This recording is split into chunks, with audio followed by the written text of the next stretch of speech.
Hi guys! So ito nga, mayroon na naman akong irrelevant and Brazilian. So yan nga guys.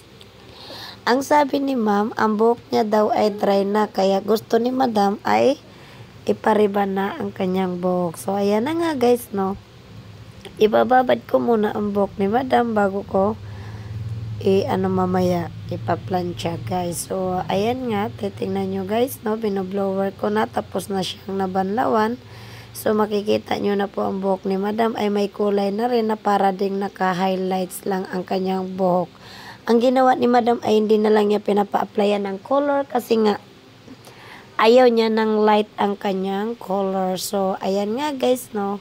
Makikita nyo na ang resulta ng buhok ni madam. Ang ganda tignan kasi nga ang kanyang color guys ay hindi masyadong halata. Tapos, ang kanya namang ang kanyang white hair ay para lang naka-highlight sa kanyang color guys. So, nababagay lang din ang color ni madam doon sa white hair niya. So, ayan na nga guys, makikita nyo ang resulta ng buhok ni madam guys.